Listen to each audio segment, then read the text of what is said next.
As a Charlotte Mason homeschooler, you are probably very picky about the books that you share with your children, as you should be. But what do you do when your kids are starting to make that transition to choosing their own books? How can we shepherd them well in that season of life? Let's talk about that today.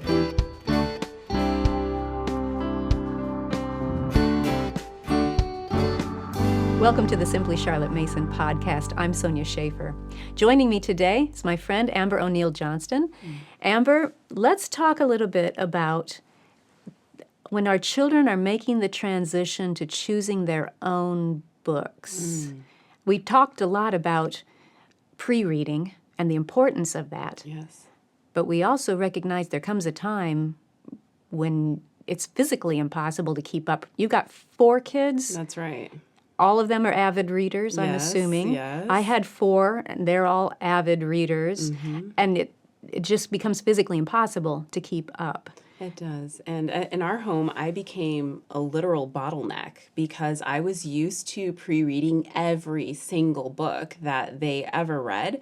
And it literally, I had a pile on my nightstand and children waiting for me to hurry up and finish those so that I could pass them off. And these were books they wanted, and they were complaining about it. And I thought to myself, is this really what I want for them, where they aren't free to read in their leisure time because I haven't given them enough books to that I've approved or that I've pre-read. And I knew then that changes had to be made. Well, and it's not setting them up for success as an adult. Yes. Because they're only with you for a certain amount of time. And once they leave your home, if they don't know how to discern what is a good book and what to do with the ones that are not good, then we have not set them up for success. No. All we've done is made them more dependent on us. It's very true. It's very true. And I think that when we think of wanting to raise readers who are adults who enjoy reading and want to continue on in that way, they need a childhood of reading plenty of good books. And I think not just lesson books, but reading in their free time. My kids read at night before bed with their nightlight and all of those things. And that's not possible with multiple kids or even with one child to think that for all of their childhood, you would be reading ahead of them. So I think the key is preparing them to be discerning in what they're reading and them practicing that discernment under your, loving gaze as they go and grow and are able to choose their own books. So let's walk through that process, if you will. How do we start out? How do we teach them that discernment? And then let's talk about how we make the transition, practically speaking. How did you go about doing this? And then at the end, I want to touch on what if they make a poor choice? Because it's going to happen. As much as we hate to think about it, it's going to happen. But we'll deal with that. Let's start at the beginning then. What kinds of things can we do to help our children learn this type of discernment? I think 2 things. One is exposing them to really good books, to the best, because they will develop a taste. It's the same thing in children who eat lots of vegetables to have a taste for vegetables when they're older. Children who are accustomed to reading and hearing really excellent literature they develop a taste for that type of book. And I've seen that play out in my own family. And sometimes that doesn't mean that they won't ever want to read anything else.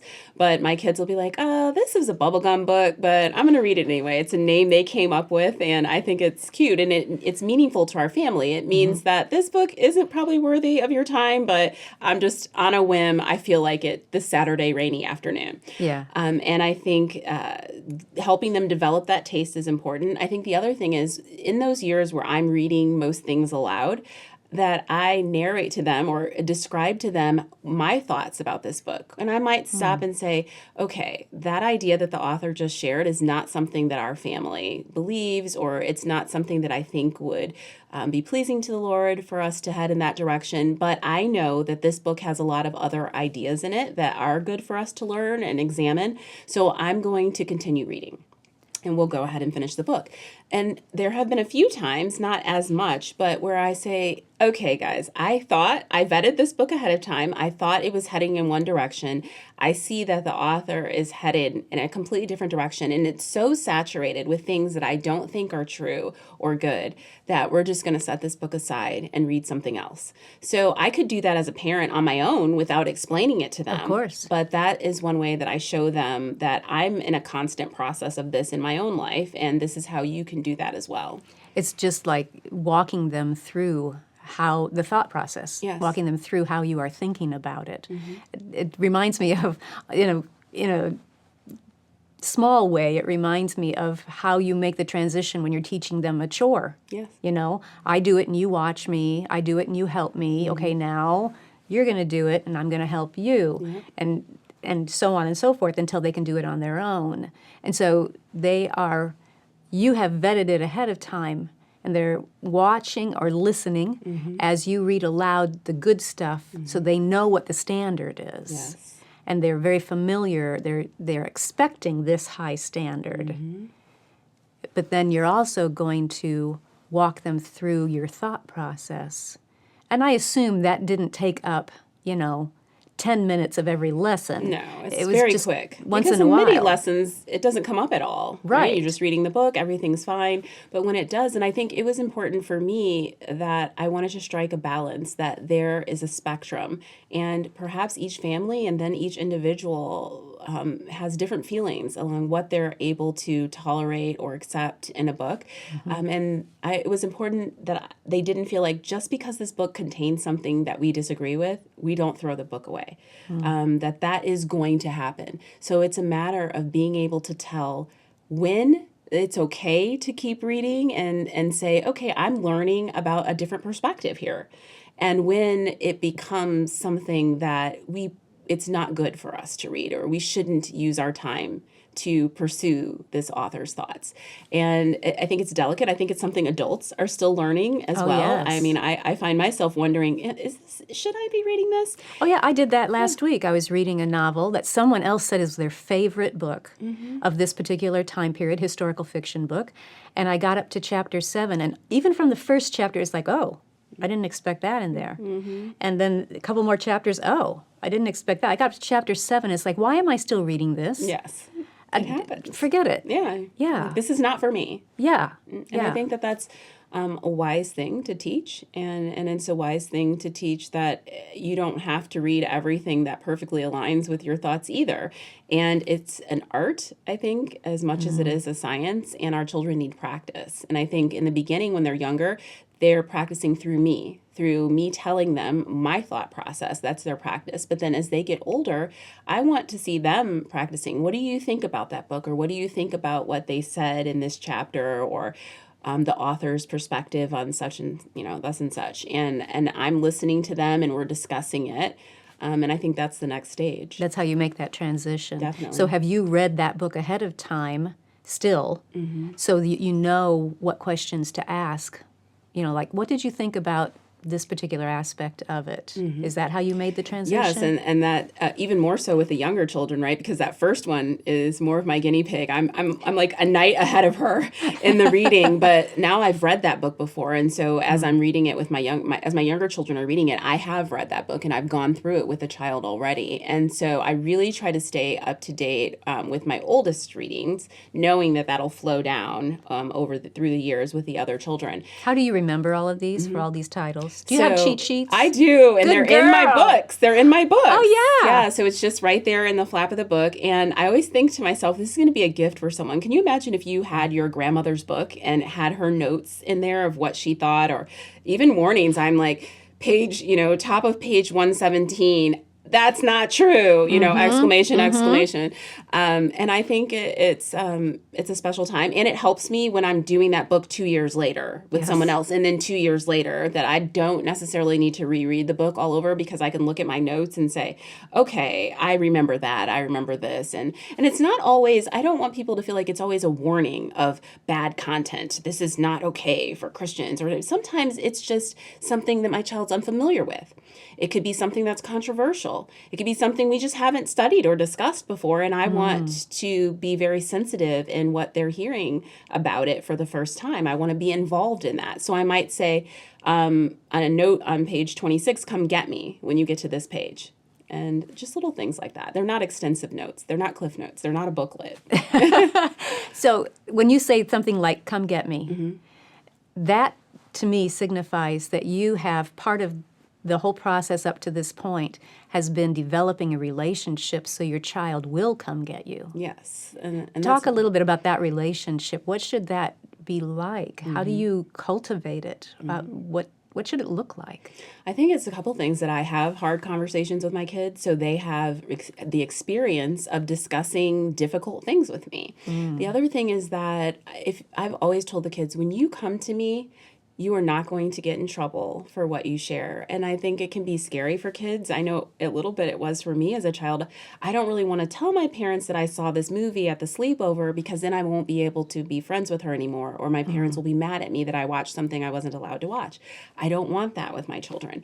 Come and tell me. So you were reading a book. It might have even been a book I provided, and I'm sorry. I vetted it, but I Right. might not have pre-read it. Yeah. And something made you uncomfortable, whatever it is. Just come tell me. Let's talk about it.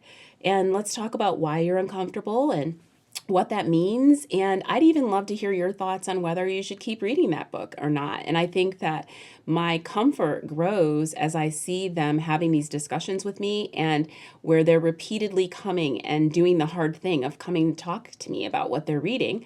And it helps prepare us for that final stage you discussed. Have you seen this happen with your teenagers? Oh, yes, definitely. And I think every time it happens, I have to tell you secretly, I'm like, yes, okay. And when they leave the room, I'm like, yes, I'm like, I'm winning. And that's so good. But I want them to know that I trust them, and I really do. I think that we've been working up to this point of independence and independent reading for a very long time. And I didn't just throw them out there. And, my oldest has come to me before and she said, Mom, this is in this book. I want to read this passage to you. I think that based on things I've read online and where the author's going with it, I don't think there's going to be a lot of this in the book. So I'd like to keep going. That's what I'm thinking. What do you think? And, we'll talk about that. And I'm like, yeah, you should do it. Keep going, because you can always stop, right? Just keep going, see where it takes you. And at the end, oftentimes she's like, Mom, I'm so glad I didn't stop reading that book. It was so good. There have been other times where she's like, I'm going to keep going. And then later she comes like, forget it. It's too much. It's too much of what I don't want to take in.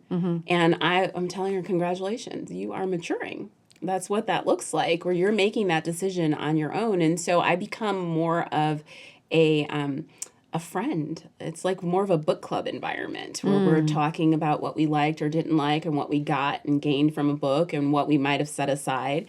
And it's less of a dictatorship, where I'm like, you can't read this. I don't think that works well. It backfires. And I've tried that before, actually. Well, and it reminds me of how Charlotte described the teacher, that it's a guide and a friend. Yes. And you transition into that role of friend, as you said. Yeah, You guided her when she was younger Yes. to develop those powers of discernment through your own example and your own conversations and your relationship with her. And now you're at the point where you can transition to being her friend and listening to her process out loud. Definitely. And reinforcing the good decisions.